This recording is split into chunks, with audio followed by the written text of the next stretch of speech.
Hi, I'm Julia Smith and we're here at my farm, Blue Sky Ranch in the Nicola Valley.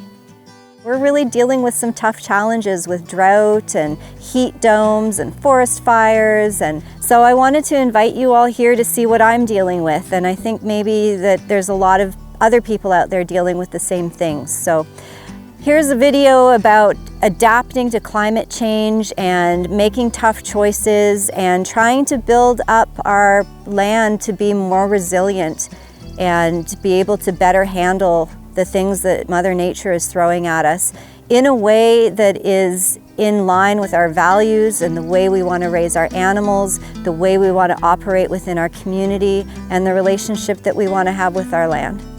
So keeping a healthy pasture in the face of all of these challenges that we're facing now, it involves the principles of rotational grazing, which are having the right species for your pasture, moving them frequently, and allowing the pasture enough time to rest and recover in between moves. So we've found that pigs are not the right species for our pasture. Cows are not the right species for our pasture because we don't have enough land for the cows, but sheep seem to be a good fit for our size of operation and for the plant species that we have. So I'm transitioning to sheep. I'm excited about that. It's been really fun working with the sheep for the last couple of years. They're a way better fit for the land. They're also easier to move around. They're much easier on the pasture. They're actually a benefit to the pasture.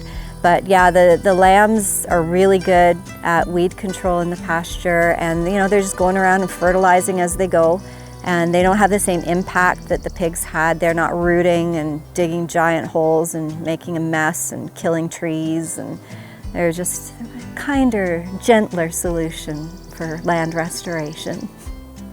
I haven't been using the sheep here very long. We just started with sheep last year, but I'm already seeing a difference in our pasture quality. It looks way better than I thought it would with the amount of rain that we've had this year. The sheep seem to have done the best work for this pasture that I've seen so far. So I just hope it's going to keep improving in spite of everything that Mother Nature's throwing at us. A lot of people who are just starting out with rotational grazing want to know, how often do I have to move my animals? What size should my paddocks be? And the answer is, it depends. It isn't a formula, and what I'm doing here won't necessarily work for you. It's a moving target. It depends on so many things. It depends on your climate. It depends on your weather. It depends on the species that you're using. It depends on the species that you have in your fields.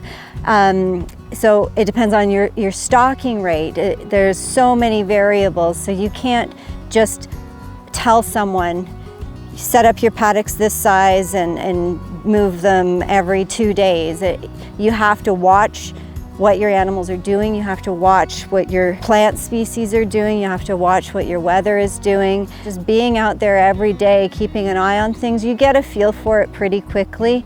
Like, oh, I don't know if there's enough in here to last until tomorrow morning. I better move them tonight. So it seems a little overwhelming at first, but you really do get a feel for it if you spend enough time out there. So what we have going on here is a multi-species intensive rotational grazing plan.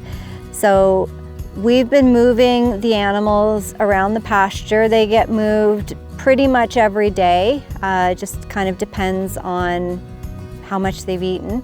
So we started over here the first day, and you can see that is already recovering nicely in spite of not having enough rain, so that's good to see. So hope we'll be able to get another rotation through here, which is great. We weren't able to get 2 rotations last year. So we started there, and then we moved down this fence line to the end. So you can see it's less recovered as you go down. And then we turned and started on this next row. And so now we're coming back this way. So the sheep go first, and they've been really good at pounding down the weeds particularly, and a few of the grass species, but there's quite a bit of grass that they don't seem to prefer.